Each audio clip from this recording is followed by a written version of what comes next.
Just Okay. announce the time when you're ready to go. Yeah, I'm ready. I'm still waiting for YouTube to halfway there. All right. Done. Redirect. Okay. The time is 7:01 p.m. when we will start this meeting.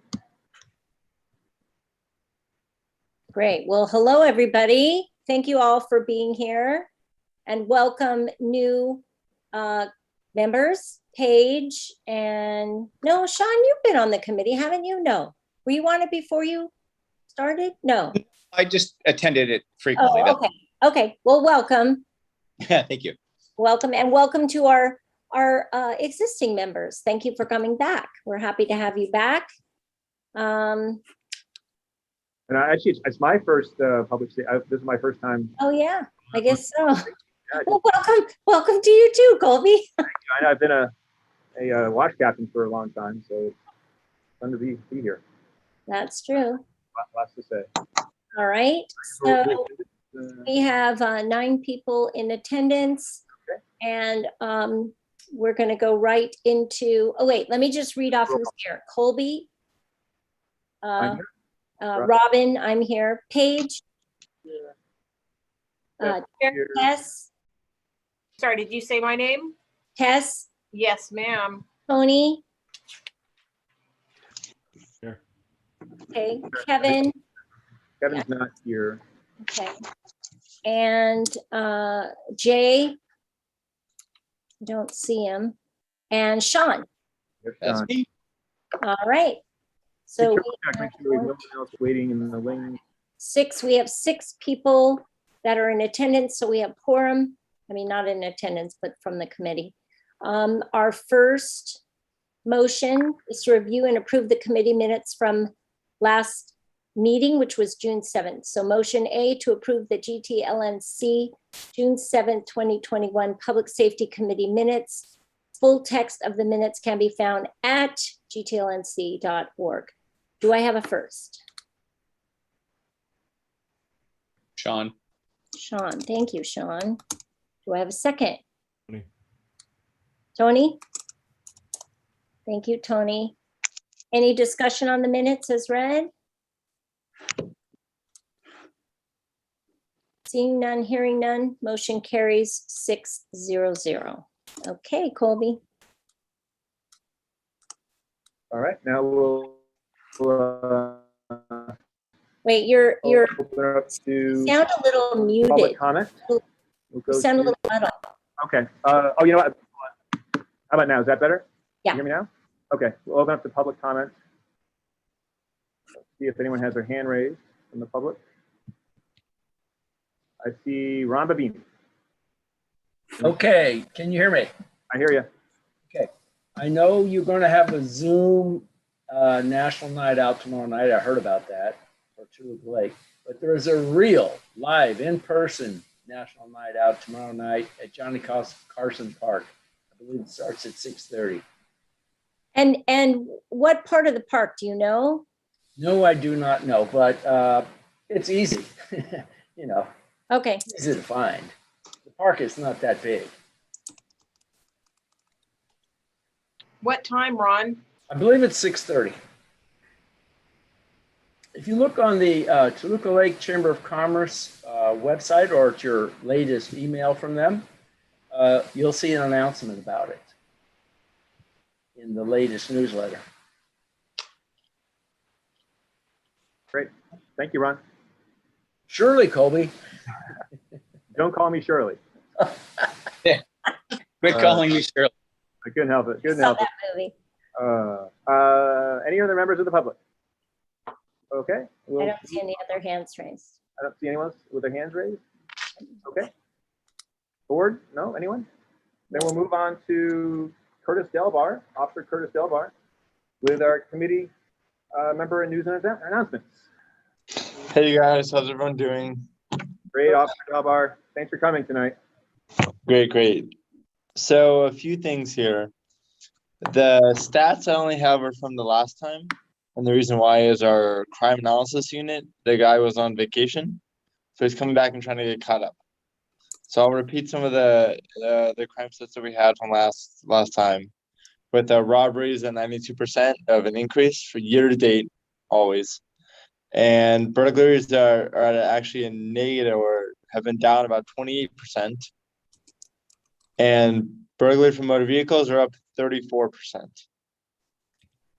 So again, it still has the same issues with that burglary from motor vehicles. And I think part of the issue that we can also help with is trying to get out to other people beyond these council meetings or public safety meetings, and trying to get the word out as best we can about how to remedy these burglaries from motor vehicles from happening.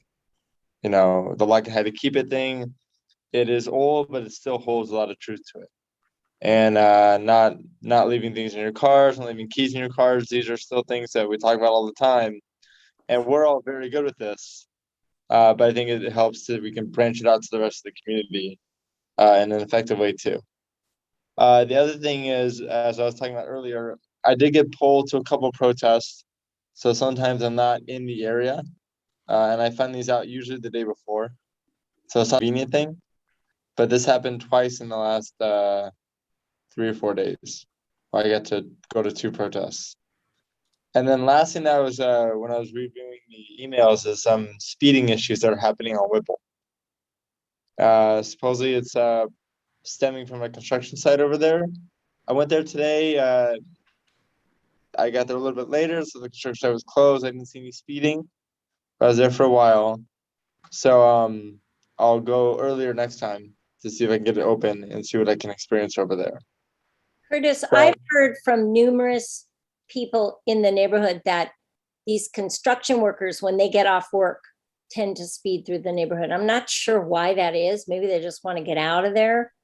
I have observed trucks speeding through the neighborhood, but I mean, it's hard to say whether they're construction or not. And I was there at about 4:30 today to see if I could see people, leaving or whatnot, but the site was closed. And it could be, like you said, Robin, it could be construction workers or it could be just people living in the community. It is tough to tell sometimes. But I did want to open up to some of the questions and concerns that you guys might have or that you guys have seen come up that I could be more effective in. I guess homeless activity is the number one complaint I Yeah, hear. that lady sleeping on Riverside Drive that you took a picture of the other day. And Curtis, you have told me in the past that there's this woman, there's 2 homeless people that hang out at Trader Joe's. One, and I don't know that they're homeless. I'm just calling them that. I'm sorry. I should just say, beggars or, panhandlers. There's the African-American woman who has braids, who lies on the sidewalk and talks very loudly to everyone that walks by. And, she's usually in clothes that don't fit. And then there's the other woman who is in like a one of those old fashioned station wagons with the fake wood on the side. Minivan, the white minivan. She's minivan, living out of her car. And I've seen her parked on the street where Trader Joe's is. I guess that's Talofa. And then I also see her at night. I was leaving Foreman's the other night, and she was parked near the counter. And she was begging on Riverside Drive, but her car was on where the counter was. So what's the deal with these 2 women that are constantly in our neighborhood begging? So that white van is all over the place. All over. It's not only on Talofa, it's on Vineland. I've talked to many other people about the same van, and we are trying to work on it. It is hard because the van moves quite frequently. It's not a disabled van because we see it all over. So we're still working on it. I've actually told my narcotics unit about it as well. We think that there could be some drug use there, unsure. But I think the more people that are investigating it, the more people that are paying attention to it, the better. As for the other woman that lays on the sidewalk, I've talked to Trader Joe's about her several times, and their stance is, they don't like it because of the issues that she creates at Trader Joe's. She does some drug use also. And some of the issues that we have is that people keep on giving her food at Trader Joe's. Well, Food and money. clothing, because I also was in the Discovery Shop the other day, and these 2 women, these very lovely women, were at the counter paying for clothes. She was kind of standing off to the side, and they, after the, they bought her an outfit or something. I don't know what they bought her. She walked out the door, and believe me, she stunk up the whole store. It just smelled so bad. That's how I knew she was in there. And I turned around and I could see it was this woman. But the two ladies that purchased whatever it was for her, they kind of threw their hands in there and they said, we feel so sorry for people like that. And so you're right, they do. Everybody wants to help, but I just, don't know how to help them where they're not begging. Like, it would be nice to be able to help them get into a situation where they're not lying on the street. And it's an odd dichotomy because one, they mean well to help, but then they also don't want them there. Right. So it's a hard thing that if you constantly help someone, they will continue to be there because they get a lot of help. Mhm. So the way to help is there's an online website called LA Hop. Hop or hops with an S? Singular. Okay. Now what that does is that gets an outreach team aware of what's going on, and maybe they can send someone there to try and help out with housing or medical or whatever services that person does need, and try and help get through the process of being there. The only issue with that is a lot of times it doesn't work very well because it's so profitable for that person to be there. And that person literally throws food away in the bushes on a daily basis because she has too much. I know, I see it. I see it. With your crime report, Curtis, does that include complaints from the community regarding homelessness? For instance, like the other day, 2 weeks ago, I saw a man just outwardly just urinating right off of Riverside Drive on the sidewalk, not even against a tree or a building, and his pants were fully down, his genitals were exposed. And so if I were to call about that, would that be logged in somewhere in the crime map, or is that excluded from the crime map because you don't actually see an actual crime occurring if you're not there? So if a crime report's not completed, then it won't be on the crime map. Okay. Thank you. So, but the call is still recorded and the record of it is still there, but it's not going to be on the crime map because there's no one to report that crime. Okay. Another thing, which is kind of a recurring problem, is, and I work right on Riverside Drive, and frequently, probably in the afternoon, about 3 o'clock, there's, I don't call it street racing, but there's a couple cars that go down the road, mostly heading west, and they must be going 75, 80 miles an hour, and they just floor it, and mostly like BMWs, like newer BMWs and things like that. And then I eat at Patty's a lot, and just last week I saw a lady trying to cross the crosswalk from Patty's restaurant to that, across the street, heading south, and she was almost hit. Someone just zoomed right by and honked at her when she was in the crosswalk and kept driving. That crosswalk is the most dangerous of all. I wonder if there's, how could we get a, sometimes I see those lighted crosswalks that have, I don't know what they're called, but little lights, on the road that flash, there's a push button. I'm sure that's really hard to get, but that would be nice to have there. The best way to go about that is to go to the city council. Yes. And they'll probably refer you to Department of Transportation, engineering to get that done. Yeah, that'll take a while, but it's It'll take a while. Reflectors did it recently, didn't they? Or in the last year? I'm sorry, Tony, is that you? Yeah, Tony, raise your volume a little bit. The volume's up. Oh. They added reflectors in the last year to that, didn't they? Do we know what department did that? Then maybe we can hit them up for a little bit more. Maybe. I'd love to see flashing lights, those buttons you press and the lights flash. But yeah, I'll look. I didn't notice reflectors, but maybe there are there. Well, yeah, they're there. I'm just saying that there's someone that's doing something active about it. Maybe just see who that was, and we can push a little bit more to that department. Right. That's smart. I'll check into that. Real quick, going back, Officer Delbar, this is Sean. The van that they're talking about, the lady that's out in Trader Joe's, that was the van that I took the picture of the license plate, and that other car that I sent you a while ago. It's the same people. Yes, yeah. I didn't know that was Sean, in your neighborhood, she's there too? Oh, well, no, it's one level above. They would come on my street because there's a parking lot across the street, and they would come on my street, and they'd park next to this car. This guy would hand them stuff, and then they would take off as if he was like dropping off drugs to these people, and then they would both go their own way. And so I took a picture of the person in the car and of the van, of their license plate, and then forwarded it along to Officer Delbar. Great. I have a couple questions on that. Officer Delbar and or Sean, can you share the plate numbers with the Public Safety Committee? Can we put that out there? Is that a privacy concern? I mean, I think people need to know about that personally. Can we do that? Curtis? That's probably better to be done through emails on your guys' own accord. I'm sorry, probably better to be done how? Through emails. Okay. Sean, can you send that to me and to the Public Safety Committee? The I'd be plate? happy to. That'd Yeah. be great. No. I have a couple other items here. So what we can do, resource cards, homeless, I've brought this up several times before, East Valley Online Resources. If we could do a business card like this. I also distribute cards for resources. There's St. Matthew's on Camarillo. They have services including, they connect people with shelter, ID, showers, food, services, all kinds of stuff. And I go through stacks of those cards. I hand out small chunks of cards to other people who, you know, are talking to homeless people. I gave one out today.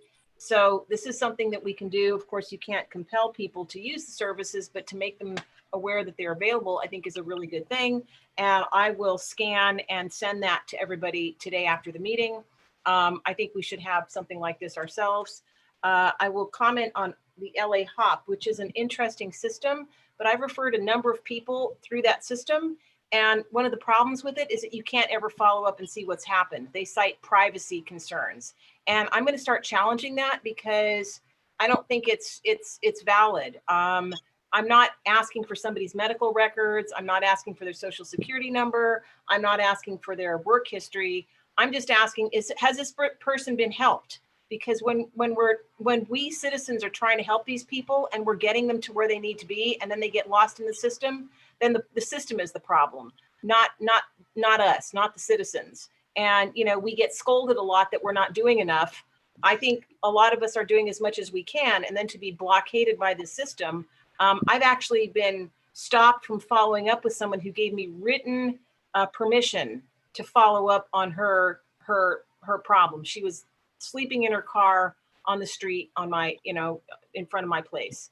And to not be able to just check on somebody to see, have they been helped? Will they be helped?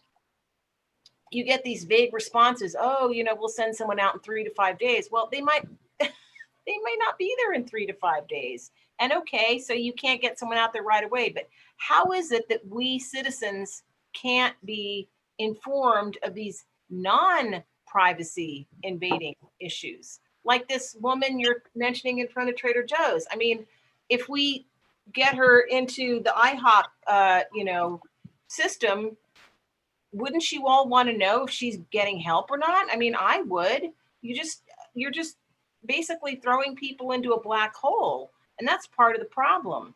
So those are my comments on that. And then I have a question for Curtis. Test one more time before you go to my question. Sure. The roadblocks that you're describing are the same ones that we experienced too. What's that?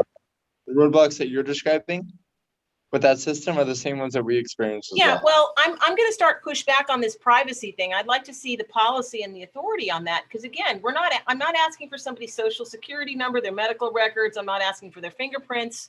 I mean, you know, first name only. Is Joe okay? Did he get help? Because if we can't find out that much, then we're just spinning our wheels. And this is a big problem. So then my bonus question for you, Curtis, is this. There was an ordinance, an anti-camping ordinance passed or signed by Garcetti a couple of days ago last week. And we know that it goes into effect within 30 days of his signing it. How will that change your job and your handling of some of these problems we're discussing? Has that been you know, contemplated within the LAPD yet? Yeah, so we have spoken about that. We have to wait for our LAPD directives to come through on that order that's going to be finalized in 30 days, or I guess now 23 days, I guess. Okay. So we're still waiting on to see what's going to happen. What we have to speak with the city attorneys, and we speak with the LAPD to find out what this means for us. But from So, what I can read about this ordinance, it's reinstating what we already had. well, I understand that it is, from what I have read, it is removing the restrictions on, it is reinstating the ability to clear walkways and public spaces, at least during the day from 9 a.m. to 6 p.m. That's correct. Yeah, Yeah. so, but can you explain to us the process of how these directives occur now that this ordinance has been signed by Garcetti? You said you're awaiting directives, it has to go through the city attorney, and then you guys get some kind of memo from the city attorney. How does that work? Yeah, we basically get some kind of memo or email saying that we are good to go to enforce these things again. Okay, And then that's pretty much what it is. As far as we were already enforcing them before, they were taken away due to COVID and other Okay. things. And so now we can hopefully we can reinforce these again. okay. All right, well, we'll be interested to hear how that shakes out. Thank you. I'll be interested too. All right, I have a question hand raised from Jason. Jason, I think you're Hey, unmuted. yeah, thanks, Colby. I was just going to mention that it's Steve Rostam from LA DOT who is handling the crosswalk in front of Patty's. And we are in a queue right now. It's been approved. They've come out and we're in a queue right now for the kind of flashing crosswalk to be installed. But the last I heard, which was about 9 months ago, was that was not going to be started till like 2022. So I know it's not going to happen probably anytime soon. I don't know if that's been pushed back for any budget type of issues, but that we are approved to have a lighted flashing crosswalk there, and we're in a queue to have it be done. And the latest update was 2022. And what I'll do is this week send an email introduction to Steve and both you, Colby, and Robin. Jason, Steve, what was his last name? It's Rostam. I think it's Rostom. I think it is. AM. He's actually on the agenda right here. He's item. Yeah. Oh, yeah. Yeah. TAM. Yeah, Okay. all right, well, that worked out well. That's great. Thank you, Jason. Your hand raised, Gil? Okay, thank you, Curtis. I appreciate your time. And I'll see you tomorrow at the Zoom National Night Out. I'll note out. Yes, you will. Thank you, Curtis. Can I ask a question before we go to the next agenda item, Colby? Of course. So Robin, I didn't comment on the minutes because I didn't see them. And did they go out because they're not posted on the website? They are under documents. Okay. Are they? So they're not under minutes, they're under documents? Yeah, because my understanding now that I've understood this on that website, all the draft minutes are under documents for today's meeting. So whatever needs to be seen would be under today's meeting date documents. Okay. Once they're approved, like we just did, they Okay. will now be uploaded to the minutes section under that. Okay, date. so drafts is under documents and approved is under minutes. Okay, so I'm just looking for those and I'll poke around. Okay. You know, actually, funny, Tess, I had the same question today, and Rob and I talked about this today, and that they are on there. Okay. Good luck. I had the exact same question, and that's a whole other thing. I want to revamp the website and make it a little more user-friendly. Can they also be sent out with the invitation for the next meeting? Yes. And I thought I did that. It's Yeah. not with when I sent the email for this meeting, I didn't put the minutes on it. I I'll go back. don't think so. I don't think I so. usually do attach both. Okay. Yeah, it's really hard, and the website is not is unintuitive at the least, but they are on there, and if you want to talk Yeah, about and Colby, when you do your grand revision of the website, can you make sure that the I've mentioned this a couple of times, and I know Tony has too, that when the meeting starts at 7 o'clock, unless you click on the meeting under public safety or any of the committees or the board, if you're 1 minute late, the meeting link will have disappeared. Yes, we're working on that, Tess. I told TYS and they are going to extend it. I'm surprised they haven't done it yet. They're going to do a time thing on it. I think we, yeah. I think till midnight or 11 o'clock or something. Yeah, so that that was a great suggestion, Tess. All right, thanks. It's hard. I'm not, I'm somewhat technical, but I have to now become proficient in computers. And, thank you. All right. A lot of work. But I get it, and I do find the documents are hard to find. Okay. Okay. Any other comments or questions? Oh, Sean, are you talking? You're on mute. Sorry, my wife was asking me a question. I apologize. Oh, okay. You're good. I appreciate that. Thank you. Okay, and our new CD4 field deputy is Mehmet Berker, and he's fantastic. If you had a chance to meet him yesterday at the tree giveaway at the farmer's market, he was there helping. And he's the new Alice Roth and the new Rachel Fox. And he's really great. So I hope you all get a chance to meet him. I don't believe he's on the call. No. So Colby, is there anything from CD4 you want to share? No, just we had a great success yesterday with their fruit tree giveaway. And it was a lot of fun to see Tobukans coming out and adopting some trees. It really makes our neighborhood it just lowers. I think it gets lower stress in the neighborhood to have trees and shade, and it makes it more beautiful and friendly. So that was, and I've been working with them. I mean, we have kind of we've been working for a long time before many of the new board is probably even aware to clean up the underpass under the 134 freeway by Foreman 134, and we've over the past years, we put in some money to do feasibility studies, even before I became on the board a few years ago. And it's just, I'm working with Nithya's office to push that forward. So that's what I've been. That's another project that's in another big project, bigger than the lights across Riverside for the crosswalk. Can you explain that, Colby? You said feasibility. What the feasibility of what? Cleaning up the 134 Foreman? Well, so I wasn't really involved with this at all. I just tell you with secondhand what I understand about it.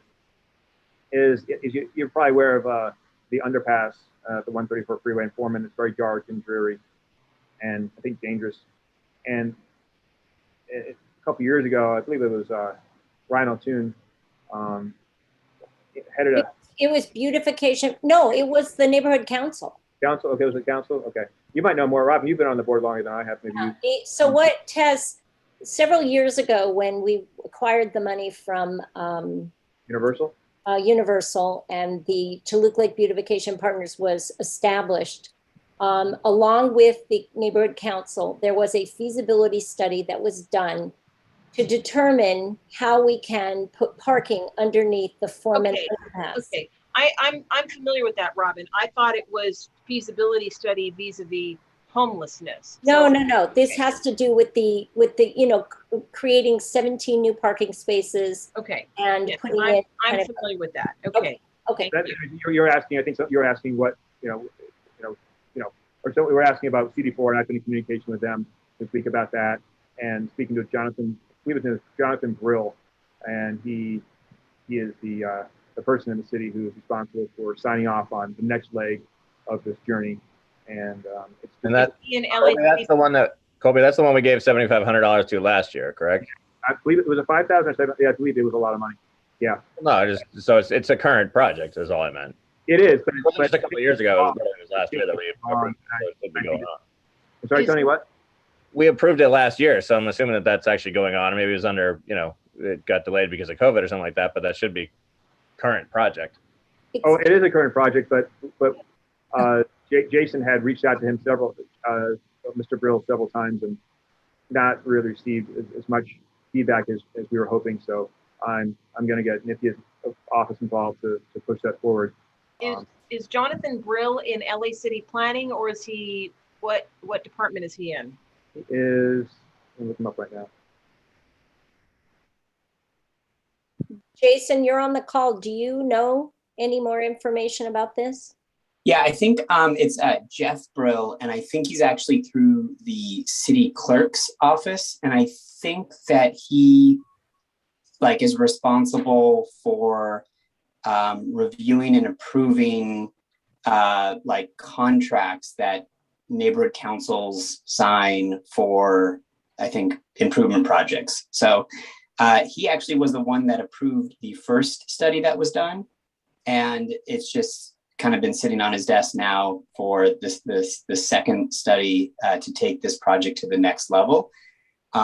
It's the same location, it's the same scope of work, it's the same consultants, it's the same funding source for the same exact issue. And the last one was approved fairly easily. And then this one has kind of been sitting on his desk for a while, and we've just been trying to shake that up. And in terms of the funding of it, yeah, it was like 2 neighborhood council boards ago, or last board that approved it, but and the funds are still sitting there allocated for it, and it's just the project we haven't had them sign off on it. I've probably had no less than 5 or 6 phone calls with the city attorney and with Jeff just to move this along, and it's happy to hear that CD4 is stepping in to kind of help out and see if we can progress this project.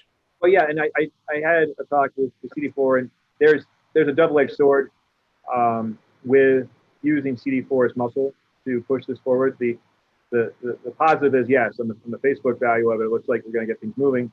The negative is, ironically, that if we have CD4 push Mr. Brill might feel cornered, and he might want to find something wrong with it. In some way, you see what I'm saying? Like it might just be seen as just as a COVID. Maybe it's just over an oversight. So I'm trying to tread lightly. But he was supposed to return a call to me on Monday, or I'm supposed to hear back on Monday, and I haven't heard back. So I think I'll follow up one more time personally, and then I'll talk to Nithya. Hey, Robin, you had mentioned that you're kind of working on the grant form and things like that. I mean, is it something that we should look at this year of when we're giving money like this, especially significant amounts, that there's a time or a term on it that they need to use it? Otherwise, it comes back to the council. I mean, for a year and a half to have $7,500 sitting there and we don't know whether they're going to do anything or not. I mean, in the contract or in what we're giving, it seems like there should be a term just as there is on any other contract. I maybe Jason can speak on this. I don't believe money can be put back in once it's been allotted. I don't know if the city would ever give us back that money. So, Jason. Yeah, how, and the rules, it feels like change year to year. So you never know if it changes, but the last conversation about a year ago was encumbered funds that roll over from one year fiscal year to the next have to be for that very specific project. And if that project doesn't go happen, then the funds do get swept back to the city. Okay. So they're not used, but not to our neighborhood council, like frustratingly. But at least it comes back as opposed to somebody just making a profit by them not doing a project that they got paid for. Well, the funds are still sitting with us, so the funds have not left. No one's going to get paid if there's no project. Yeah, it hasn't got no vendor or anything like that outside. Okay. But hold on a second, Jason, didn't you just say that if the funds are not used, they get swept back to the city? There's like an escrow account or something that the neighborhood council has, and so there's funds every year that have to be purposed for certain things, but maybe that doesn't fall in that specific fiscal year. So it will sit there with the city clerk with the, for payment for that project that is, just hasn't been happened yet or executed. If that project falls through or something, or let's say the city says, we don't feel comfortable moving forward with this project, then no one gets those funds. The city of LA does, but not our neighborhood council, not the consultants or anything like that. Where is the latest on that rule? Is that with the city clerk on funding for neighborhood councils, or what is the authority on them? Yeah, all of the guidance has come from the city clerk's office. And, like I said, over the past 4 years, every year the rules changed a little teeny bit, which were frustrating. It wasn't like this something, thing that was set in stone. And every 6 months, every 9 months, it felt like you got different guidance. Okay. And so, but the city clerk would be probably who to talk to get more information about that. All right. It would actually be like Paola. It was this Paola Posada. Mhm. That's who. I'm sorry, Colby, did you just mention a name? Yes, yes. Could you spell that or put that in the chat? What's Yeah, that? I don't know how to do. I don't know how to do chatting, so I'm just gonna say it. Can you- P-A-O. Okay, I'll tell you. Go ahead. What's the name? You ready? Yeah. Paola Eosada. And the email is Paola dot, and then her last name. Okay. And is the At first lacity.org. is the first letter of her first name D as in dog or T No, as in P as in puppy. Paola? Okay, got it. Thank you. It's actually a Paola. It's actually easy to remember because it's money. Paola. Paola. Sort of like it's easy for me to remember that. Paola Tosada. Thank you. Yeah, I believe. I've spoken with her about other funding matters. Like that would be. So, Okay. but follow up with me before you. I mean, do what you want to do, but I'm trying to just. It is in our best interest for this project to go through. So, they are trying to push it along. I do know that. I'm just interested in seeing the rules and how these are being applied and what the latest is, if it's being changed all the time. I just want to understand because, it's come up before that money has been approved and encumbered and then the projects don't come to fruition. And, there's no reason that if something is out of control of the neighborhood council or out of the control of the vendor, why that money shouldn't be returned to us. I don't see why it should not be returned to us. So I'd like to just it's not fair because the city really doesn't have a motivation to push this through if they know that they're going to get the money back anyway. It doesn't seem. Yeah, I mean, good point. Good point. And it's like, well, is that neighborhood council money or not? And that's just anyway. All right. Thank you. Actually, please look into that and let me know, and because I want to know. I want to know the ins and outs of this. It's bothersome. But, okay, well, thank you. I have a question. Yeah, Sean. Is that you, Sean? Yeah.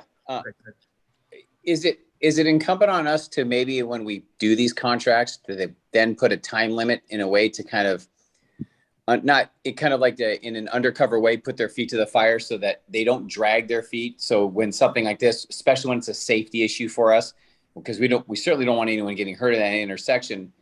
Why we can't say, hey, look, we have to have this, done by X amount of time, and whatever X is, They don't care. 2 years. Because why would they? It wouldn't make them work any harder or faster because we have nothing to lose. They have really nothing to lose by working faster. Because like we were discussing, we can't take the money back. We can't say, oh, you didn't use the money for project X, so we're gonna take it back and forget you. We're out of luck. But that's why I want Tess to look at these rules and see what we're missing here. Hold on, Jason has his hand raised, I'm sure. Yeah, just a last comment on that to Sean's point, which is a great point. These contracts actually do have expiration dates on them. And so far during this period, some of the reasons why they've come back to the council is, hey, we waited too long. This contract has expired. We actually need the vendor or consultants to rewrite a new contract with a new date on it. And that sometimes happens 2 or 3 or 4 times until the project gets approved. So it is super frustrating that the consultants or vendors, they actually are the ones that want to put a time frame because they don't want to have an indefinite proposal out there for some fixed price that maybe their costs go up in 3 years or 5 years. They want to know what they're going to get paid for that project or how much that project is. So they actually do already have those time frames on there. And as Colby was kind of mentioning, it's painfully frustrating because it still doesn't put too much fire to the city's feet to say, oh, here, this one has a time frame. Let's hurry up and get this either approved or denied. So, but good point. Especially now, because I know construction costs are almost quadrupled right now. So I don't know if they have to redo these contracts. I mean, is there a cost to redoing these contracts? So just some questions that I had. Thanks, Sean, and thank you, Jason. Thanks, Jason. Okay, I don't see any other hands raised, so we'll move on. The neighborhood watch, Robin, you mentioned that already, right? You covered that pretty much already. Well, I did want to say thank you to Tess and Sean for picking up signs. They're going to be putting those up in their neighborhood, and stickers for their neighbors' windows that show that they're active in the neighborhood watch. So, the other thing I would love is if you know of a street that does not have a watch captain, if you could reach out to them or let me know, and let's see if we can get, we're looking to beef up our neighborhood watch captain list. We were at one time 100 watch captains, and over time people moved or just were not active. And whenever I meet a new neighbor, I ask, are you on a watch list? And anything we can do to get more people on an email list, just so that they, even if you don't have a watch captain on a street adjoined to yours, just say, would you like to be on my watch list? And then at least you'll know what's going on close by. So How many on the list now, Robin? I haven't counted recently. It's somewhere between, I think we got down to maybe 60 or 70 watch captains, which is still really good. But there are, I have one person who's the watch captain for all of Valley Spring Lane, which is a very long way because it goes from the back gate of Lakeside at, Clybourne, all the way to Coanga. And then I have one person who's got Sankola between Riverside and Moore Park. So it really doesn't matter to me, like Sean just joined, and he could have 2 people on his list. It doesn't matter how many people you have. Obviously, the more aware your neighbors are of each other, when there's a real emergency, you can rely on each other, because you're going to find out very quickly if there's a real disaster. You only have each other at least for 72 hours. It's pretty much until they can turn services back on, or, I'm talking like a major earthquake or something. So we really do have to rely on each other. And that's why this watch captain program is so successful, and why we have such low crime in our area, because people are, like all of you, very active, very aware, and you write down license plates and you talk to people and, find out if they belong in the neighborhood. So the watch is really been very beneficial to our neighborhood. So that's it. You do a great job, Robin. It's a lot of responsibility. So All right. LADO is not here, but we already discussed him. I'm sorry, who? LADOT, Steve Ross. Yeah, he's Steve Ross. Yes, we'll be talking to him about the crosswalk lights. And should we move on to COVID update? Yep. Hey, Tony, you have any COVID updates? Didn't know I was back on that. No, not really. I can jump back on that. Jason was doing that for a while. Yeah, I know we've got the mask mandate again, so we're back to that. And then, Robin, we were talking about aging trees and, trees, limbs falling, and I guess be careful where you park your car. It's this hot weather and the trees are getting their limbs. They can really hurt you. Yeah, well, one of the things, the reason that's on here is the aging trees and the infrastructure is Toluca Lake is going to be 100 years old in 2 years. And for many of you who've lived here a long time, you may have experienced some of these aging trees, which are close to 100 years old, just losing branches.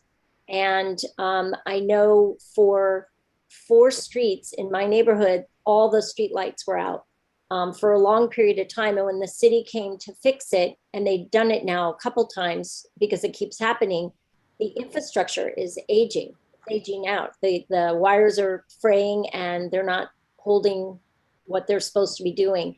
So yeah, some of the trees too, just the last few years of the droughts have not been good either. I mean, we had a gigantic 60-foot tree on ledge literally just fall over. Like it literally ripped the roots out, fell down. Yeah. So what I was kind of hoping to do is kind of, either we come up with some sort of survey as to certain trees that are kind of in that category, and maybe make the city aware of it, that they need to come out and trim some of these trees because they are going to eventually fall on a car. The one that fell on my street, literally the branch, if there had been a car underneath, the car would have been crushed. So, you know, and that one on Riverside, Tony, like you said, it was just huge. I think it did hit a car, right? No, The truck. no, that's a different one. This is on ledge. It literally just happened to be a street cleaning day. If it had gone the other direction, it would have fallen into a house. It went straight right in between two cars. It just got lucky. Mhm. So, you know, I just, you know, we've had a lot of issues, but, you know, aging trees it could be very dangerous. You know, the one that fell on my street literally blocked the entire street. You couldn't even drive down the street. So, but I did the, my LA 311 app. I took a picture, and by the end of the day, the tree branch was completely taken away. So I think because it was in the street, they worked extremely quickly, but the city was extremely fast at getting that thing done. So use that app. It's really fantastic for graffiti. If you see graffiti, I mean, there's a whole array of things on that app that you can take a picture, give an address, and the city puts it in the queue. So What is the app? called My LA 311. Hmm. And, you know, there's a whole bunch of things on there that you can report. And a lot of times it will ask for a picture if you have it, or an address. And I've done it with graffiti in the alley. I've done it with graffiti on the freeway, on walls, and they come immediately out and clean it up. So if you see it, you can handle it without even talking to anyone. So as of a note, Robin, to kind of expand on that, I've actually, in the emails that I've been sending out to all the people that are part of the Street Watch, I gave them the link for that and the app for like the, you know, for iPhone or Android. I've given them all the links so they have the opportunity to download on that phone, or they can use it from their computer, and they've already used it, which is kind of helpful. That's great. You can always just call 311 also and just talk to somebody, but it is nice to be able to send a photo of it. Any new business? Actually, Robin, you touched upon something. It's not really that relevant with public safety, but we are nearing the 100-year centennial mark for Toluca Lake, and it's really kind of fun to plan something. Yep. A few years from now, something interesting. We have Ron Babini. I'm on the board of directors of the Chamber, the Toluca Lake Chamber, and we are planning something. We're working towards that, and we want to work with other organizations. So Colby, why don't you come to our next board of directors meeting on Wednesday night at Priscilla's? It's fun, okay? And we can talk about that. Also, we'd like, you know, get other groups. One more thing. I checked on the National Night Out in Burbank, and according to their page, it's from 5:30 to 9. What is it? 5:30 to 9 p.m. tomorrow night at Johnny Carson Park. The National Night Out. Yeah, Burbank. In person. That one. Thank you, Ron. Sure. Oh, sorry. Any other new business? What are some of the initiatives, Ron, that you guys you have on deck this year? Well, why don't we stick to safety on this one? Okay. Well, I'd be curious. Ron, you want to answer? Tess, you there? The best way to look at is to get on our emailing list, the Toluca Lake Chamber of Commerce email list, and we have a bunch of events that come out. I don't put it together. Our vice president does, and he does a great job. All right, I'll get on it. Thank you. And one things we've had. Now I know we're going out of safety, but we've had events at local businesses that have been a blast, and we'd like you all to come. Take a look at your Toluca Lake Chamber newsletter. It comes out, and come to the events. They're fun. And I actually have one more thing to add. I know GTLNC is going to see an e-blast on this. I know the Garden Club, the homeowners, and the Chamber have all sent out information as well as the Neighborhood Watch. There is a survey that's going live. It went live a few days ago. It's going to last 3 weeks. And it is a survey on the upgrades to Riverside Drive in Lancashire. And it's sort of asking the public what their feelings are about what the streets should look like. And this survey is the third one of its kind. It actually shows kind of pictures of what things could look like.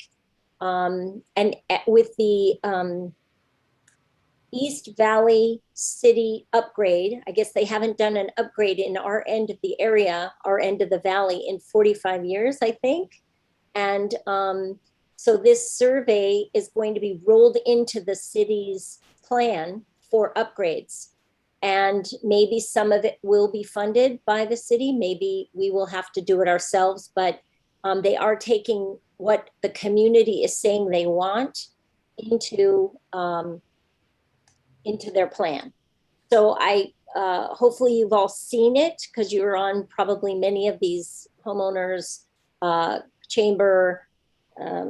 Like I said, the neighborhood council is going to get an e-blast or some sort of newsletter information on it. So please look for that survey, get it done, because it's only going to be live for 3 weeks, and have your voice be heard about what you'd like to see.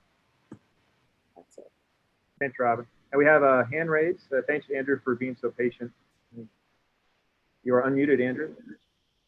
Hi, good evening, everyone. My name is Andrew Soto. I'm here with the U.S. Census Bureau in Los Angeles. I've just been visiting some of the neighborhood councils to just let them know that we'll be releasing full redistricting data. I hope this is the appropriate committee. On August 16th, that'll be released to state officials. And also, just if I can request on a general stakeholder meeting, just for a presentation on some census results, just to give a brief presentation. Yes, Andrew, you can email me directly. Colby.jensen@gtlnc.org. And we'll work to get that set up. Thank you. Thanks, Andrew. And I don't see any other hands raised. Any other new business? Okay. Well, you know what, Colby? Yeah, I would. There was an email that went to the entire board a couple of days ago. The Lancashire underpass at McDonald's that is just slightly north of Riverside. It's horrifying. I know that right by McDonald's, it's tore down. Yeah, it is terrible. And they've actually taken a whole nother lane. It's terrible. Yeah, can we put that on the agenda for next month, and just what we have to think of something to do. Lancashire underpass, Lancashire 134. Yeah, next to the McDonald's. Yeah, which they tore down. Which it looks like a scene from Blade Runner. Like I say, Terminator or Blade Runner over there. Curtis once said that the reason the homeless are there is because they have access to bathrooms, like say at McDonald's, or services, which is why they're there.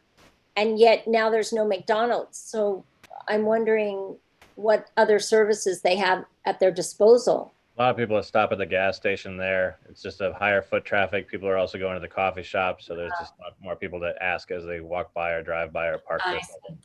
That makes sense. The other thing Curtis also mentioned, that a big part of the reason why he asked a lot of the people why they were there, it's because people drop off food and money to them, and they outright said, why would we leave when we can get everything we want handed to us? This is right by my house, and I've driven underneath that underpass, and I see people pulled over, handing out stuff to people. They crowd around and they just give them stuff, like just tons of stuff. And then they drive away, and then they don't, and then they just throw everything and dispose everything in the street. Well, yeah, that's a real problem. And I mean, I'll email this to you guys after the meeting. If we have to sort of train the charitable crowd too, to try to direct the homeless people to services, I think, otherwise, and as has been discussed here tonight, why leave when you're getting, Everything. everything. And it's just redirecting people to where the services are. And unless we can do that, I just don't see an end in sight. Do you think that this is going to get better with the new mandate of them enforcing the existing rule? I think there's a potential, but I've seen analysis of the ordinance that it may give more more discretion than it did before. So it appears from the analysis that I've read that it could go either way. So I am hopeful that it will help to redirect folks. I mean, and it's difficult when people are being charitable. You can't interfere with somebody's right to be charitable. You can't interfere with somebody buying clothes. But I talk to people who I see, giving handouts, and I'll pull them aside and I'll say, what you're doing is really, really lovely. You might want to consider this instead, as or in addition to or instead. And then I carry a whole pack of these little cards with me, which, show people where they can go to get everything they need pretty much. And I know the guy who runs this facility here on Camarillo, he used to be homeless himself. And I say to folks, ask for Leon. He's wonderful. He used to be homeless. He knows what it's like. Where is this place? Is it hard for Camarillo? It's St. Matthews, just slightly east of the three-way intersection, Camarillo, Vineland, and Lancashire. It's on the north side of the street, St. Matthews. They do really good work there. The people there are wonderful. One of the directors or co-directors used to be homeless himself. I mean, I have them on speed dial. I'm communicating with them all the time about, and I'm literally walking people over to them, taking people over there, and, just trying to connect people with services. There's so many services available. And would they themselves be able, could we call them and have them go out and meet these people? Like, I'm not sure if they would do that, but I've actually been meaning to have lunch with Leon in the near future, because I need to get more of these cards. I give so many of them away. I'll ask him about that, because he'd probably be a good guy to have speak at this public safety meeting. What can we do? Especially because we know where some of these people, like, you can go to Trader Joe's at any point and run into these people. So it's not like they have to go out and search for them. They're generally there. Well, the harder job is to convince charitable folks that their charity should be sort of redirected, and not that they shouldn't be charitable, but that they should consider redirecting it to to services, so that we can keep people from lying in the streets. Paige, do you have any thoughts on that? No, it's something that Nick and I talked about as well. That was something that we felt the outreach committee could do in terms of educating people, because I think it's just about people wanting to help and not knowing what the right thing is. So having these cards is great, having those cards is great, but it's something that we should be putting up on our social media channels with regularity. Totally. It's something we should be including in the newsletter. Put that card in the board, across from Trader Joe's. If you want to make a flyer, I'm happy to stick it in that. Yeah, I mean, I'll email you a PDF of it after the meeting. And I mean, one of them I think might be a little outdated. I actually talked to Mehmet about this, and I said, look, this is a really great thing. And I sent it to him, and I asked him, I sent it to Lizzo. I said, is there something more current? I have a huge list of resources from David Rue's office. I sent it over to them and said, look, this is really good. Can we use this? Can you update it, put Nithya's name on it? Can you, are there any other services that are now available that weren't available when this came out a couple of years ago? So I'm all about getting that information out there, because, it's like people want to help, but they don't know what to do. It's also information that would be good to give out at like the farmers market and other, community events that we're having. Maybe on a regular, like maybe once a month, the GTLNC, and any group that wanted to sit there and kind of represent GTLNC and talk about maybe their committee. They could pass out different things. I mean, we're always welcome at that farmer's market. So like we could have sat next to the tree giveaway and done the same thing. So there's always that opportunity. It's a great chance to reach out to the community. Is that fun? I know Rick, who was the manager there. He's lovely. So Yeah. Good guy. And Okay. even with the chamber, I mean, there's probably businesses that have the issue of people hanging out in front. You know, I know we saw some of that this week. There were some people hanging out right in front of the dog groomer, and Oh yeah. last weekend we had gone to Hank's and someone like jumped in we were sitting next to Hank's with our bagels and someone had like jumped in the fountain. So I mean, this is affecting the local businesses too. And so if it's information that the chamber can share with those business owners so that they also have it available, you know, I think it just needs to be distributed. And these can also be items that we can put in the newsletter, and we Okay. put out a newsletter every week. So, and FYI, let's see, there's three of you here. I'm going to be reaching out to you in the coming weeks. We're featuring, Colby was the first, Catherine was last week, and this week is going to be Arthur. So come up with a small blurb on yourself or what committee you might be on that you might want to say something about, and we're going to feature each of you in the coming weeks. excellent. Okay, with that, I will close the meeting, and 8:02. 8:02 p.m. And the next meeting will be Monday, September 6th, 2021 at 7 p.m. Perfect. Thank you all. Thank you. Thank you so much. Thank you. Good night.